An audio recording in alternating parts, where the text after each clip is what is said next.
Persiapan e-rapor SMK, sejumlah guru menginput nilai semester genap tahun pelajaran 2022 per 2023.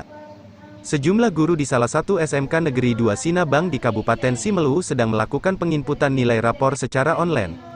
Kegiatan penginputan e-rapor itu dilaksanakan lantaran siswa dan siswi pada SMK itu telah selesai mengikuti ujian semester genap pada tahun pelajaran 2022 per 2023. Rapor merupakan dokumen yang menjadi penghubung komunikasi antara sekolah dengan orang tua peserta didik. Dokumen ini juga menghubungkan sekolah dengan pihak-pihak lain yang ingin mengetahui tentang hasil belajar anak pada kurun waktu tertentu. Karena itu, rapor harus komunikatif, informatif, dan komprehensif, menyeluruh, dalam memberikan gambaran tentang hasil belajar peserta didik.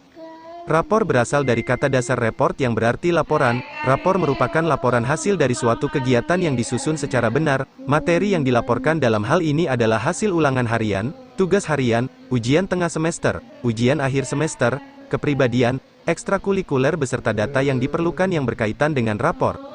Rapor setiap semester adalah sesuatu yang dinantikan oleh setiap siswa di sekolah. Bagi sekolah, proses menghasilkan rapor adalah agenda besar dan rutin di setiap semester. Proses penginputan nilai, perhitungan nilai, hingga penggabungan nilai dari berbagai guru mata pelajaran menjadi proses yang harus presisi dan terkadang memakan waktu.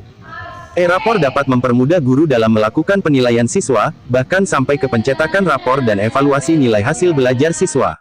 E-rapor juga diharapkan dapat memberikan manfaat untuk dunia pendidikan dan dapat memberikan efek positif terhadap dunia pendidikan untuk lebih berkembang dan maju di era digital ini.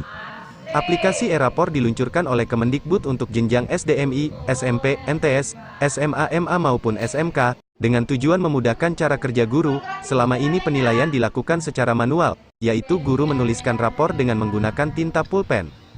Setelah e-rapor diluncurkan, penilaian rapor dilakukan dengan digital, di mana guru harus merencanakan penilaian dan melakukan penilaian secara semi-online.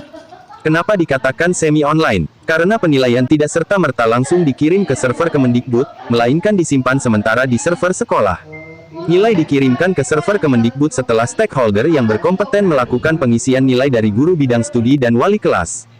Sistem e-rapor dikembangkan menggunakan platform web-based dengan pertimbangan agar konten yang disajikan dapat dengan mudah diakses oleh para guru. Pemakai sistem ini meliputi administrator sistem, guru, dan wali kelas. Berdasarkan kalender pendidikan Aceh, pembagian e-rapor kepada siswa dan siswi dibagikan pada hari Sabtu, tanggal 24 Juni tahun 2023. Kegiatan penginputan nilai semester pada e-rapor itu berlangsung sejak beberapa hari lalu di Lab Komputer DPIB SMK Negeri 2 Sinabang dan hingga saat ini sedang berlangsung. Sabtu, tanggal 17 Juni tahun 2023.